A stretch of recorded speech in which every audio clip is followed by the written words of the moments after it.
In a crucial political shift, Sri Lankans have elected Anura Kumara Dissanayake as their new president, tasking the Marxist-leaning politician with a crucial role in steering the nation through its ongoing economic recovery.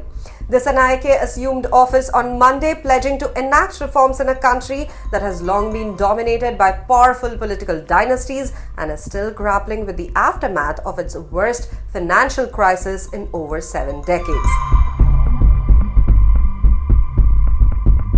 In his inauguration speech, the 55-year-old Dissanayake emphasized his dedication to democracy and transparency, stating, "I pledge to demonstrate dedication to protecting and upholding democracy." He acknowledged the immense challenges facing the nation, declaring, "Our politics needs to be cleaner and the people have called for a different political culture. I am ready to commit to that change." Dissanayake represents the National People's Power NPP alliance, which includes his party, Janata Vimukt Peranumuna, known for its advocacy of Marxist economic principles centered around protectionism and state intervention. As Dissanayake steps into the presidency, he confronts a myriad of challenges that will test his leadership and reform agenda.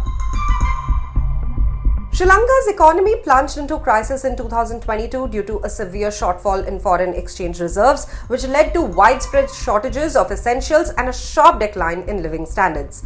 While there are tentative signs of recovery, including a significant reduction in inflation from a crisis high of 70% to 0.5%, the path remains fraught with obstacles.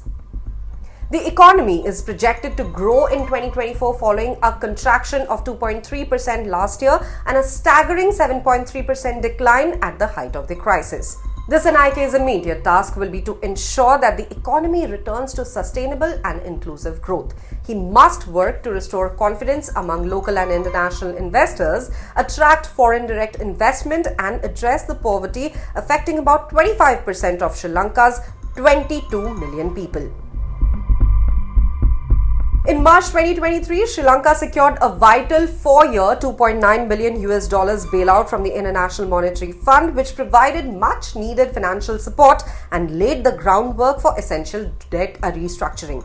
The bailout has helped stabilize the currency and rein in inflation, but significant challenges remain.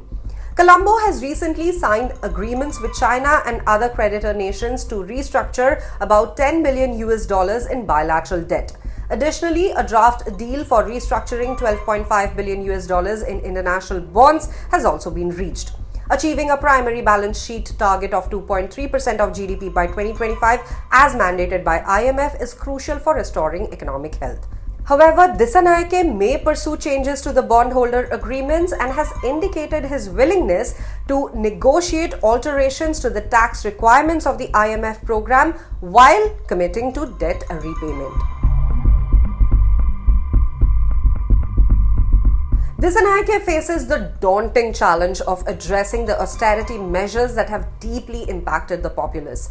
His party currently holds only 3 of the 225 seats in parliament, making it essential for him to forge alliances to secure backing for his policies. He has promised to dissolve parliament within 45 days of taking office and call for snap general elections to seek a fresh mandate for his proposed reforms.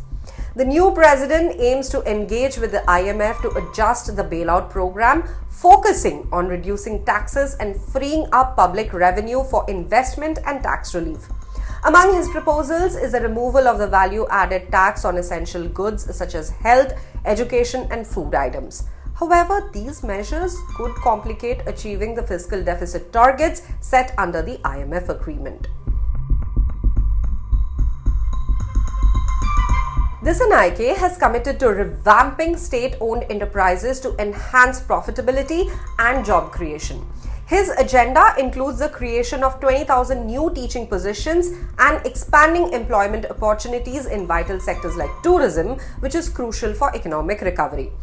Additionally, he has pledged to strengthen existing welfare schemes to support the most vulnerable populations.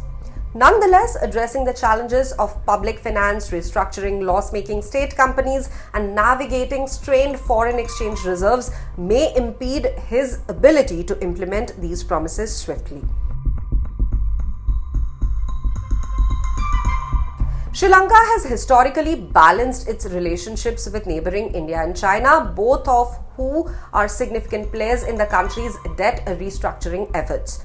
With Japan, India and China being key stakeholders in the ongoing negotiations, Dissanayake's administration will need to carefully navigate these geopolitical dynamics to secure favorable economic outcomes.